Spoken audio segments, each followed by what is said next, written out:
नमस्कार, राष्ट्र जगत विजन में आपका स्वागत है। विधानसभा सत्र का 70वां दिन है।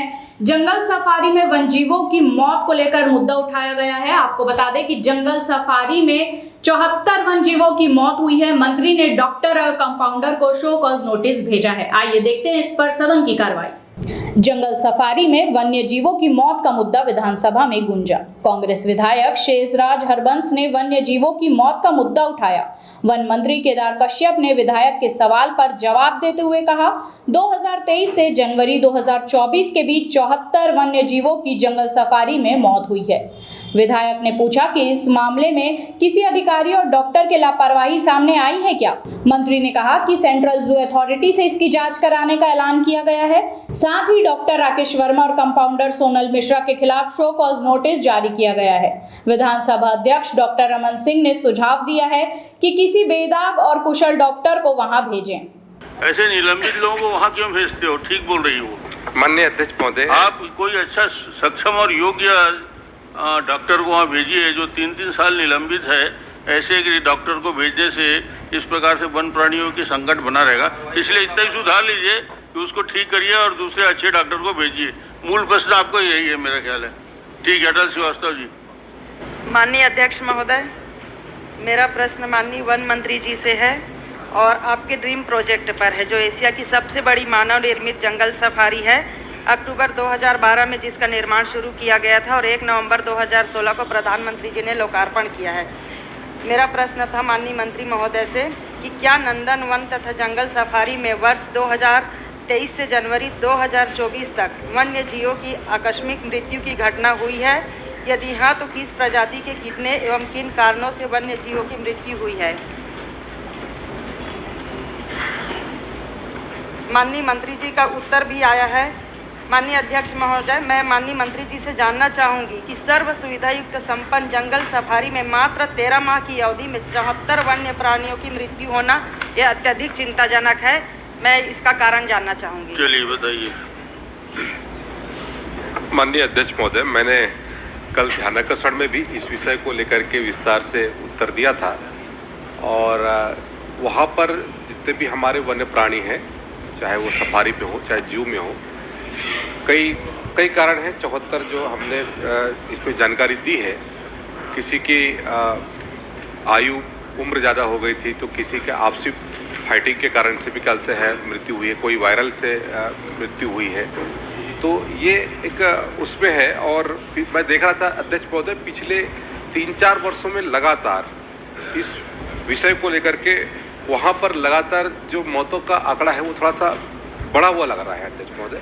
तो हम इसकी भी जानकारी एकत्रित कर रहे हैं और वहाँ पर हमारे जो अधीनस्थ जो कर्मचारी हैं, लगभग उनकी अभी वर्तमान में 34 की संख्या है, जिसके विरुद्ध में 53 वहाँ पर कर्मचारी कार्यरत हैं और निचले स्तर पर जो कहते हैं श्रमिक हैं वो लगभग 300 हैं।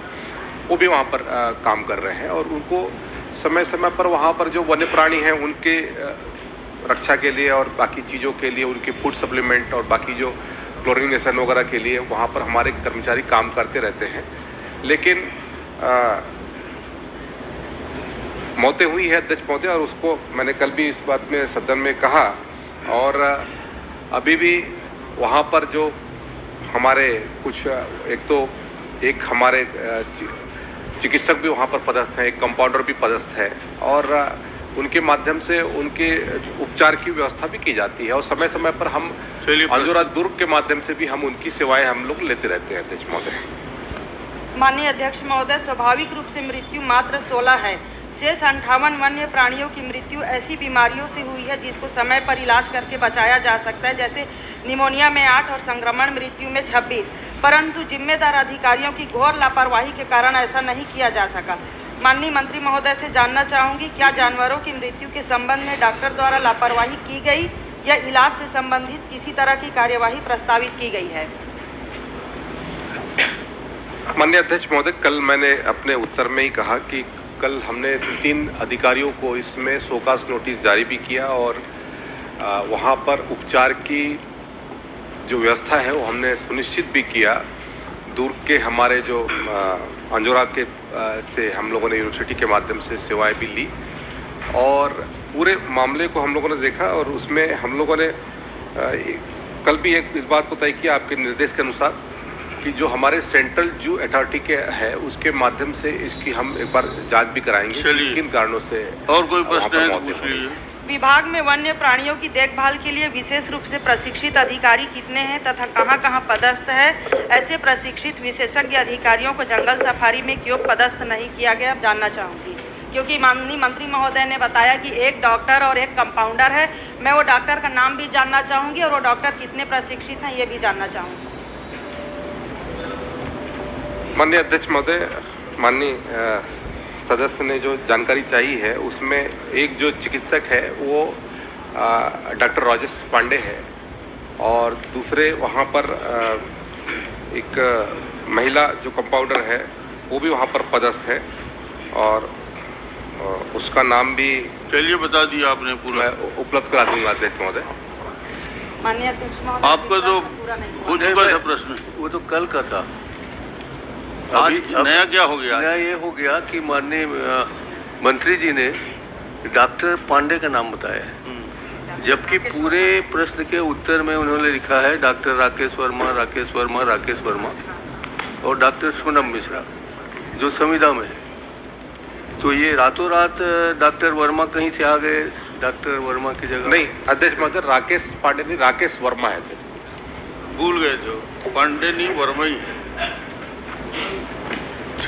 अध्यक्ष महोदय, अभी प्रश्न पूरा नहीं हुआ है। आपका प्रश्न बिल्कुल नहीं, सही है। अध्यक्ष महोदय, अभी प्रश्न मंत्री पूरा जी नहीं हुआ है। अपना जवाब संशोधित कर नहीं, लीजिए। नहीं, मैं जानना चाहूंगी क्या डॉक्टर राकेश वर्मा के खिलाफ पूर्व में कभी कोई कार्यवाही हुई है, कोई एफआईआर हुई है? वर्मा के खिलाफ कोई कार्रवाई या कोई? माननीय अध्यक्ष महोदय, हमने राकेश वर्मा और जो सोनल मिश्रा है वहाँ पर जो कंपाउंडर है उसको हम लोगों ने शोकास नोटिस दिया है और उसके उत्तर मिलते ही उसके ऊपर जो भी कार्रवाई होगी उस कार्रवाई सुनिश्चित की जाएगी अध्यक्ष महोदय। चलिए अटल जी। अध्यक्ष महोदय, अभी बचा है, अभी मेरा प्रश्न बचा है। डॉक्टर राकेश वर्मा के खिलाफ एफआईआर हुआ है और वो उनकी सेवा पुस्तिका को अवलोकन करने पर पाया गया है कि 5/12/1999 को शासकीय सेवा में आए।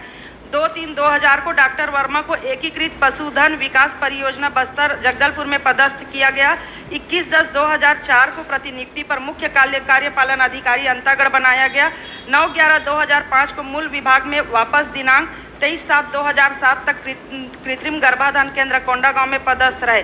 11/8/2007 से 3/6/2009 तक निलंबित रहे। ये निलंबित रहने का कारण जानना ठीक चाहूँगी। है, ऐसे निलंबित लोगों को वहाँ क्यों भेजते हो? ठीक बोल रही हो। माननीय अध्यक्ष महोदय, आप कोई अच्छा सक्षम और योग्य डॉक्टर को वहाँ भेजिए जो 3-3 साल निलंबित है। ऐसे कि डॉक्टर को भेजने से इस प्रकार से वन प्राणियों की संकट बना रहेगा। इसलिए इतना ही सुधार लीजिए कि उसको ठीक करिए और दूसरे अच्छे डॉक्टर को भेजिए। मूल प्रश्न आपका यही है, मेरा ख्याल है। ऐसे ही ताजा तरीन खबरों से जुड़े रहने के लिए देखते रहिए राष्ट्रीय जगत विजन न्यूज। हमारे चैनल को लाइक करें, सब्सक्राइब करें, नोटिफिकेशन के लिए बेल आइकन दबाना ना भूलें। नमस्कार।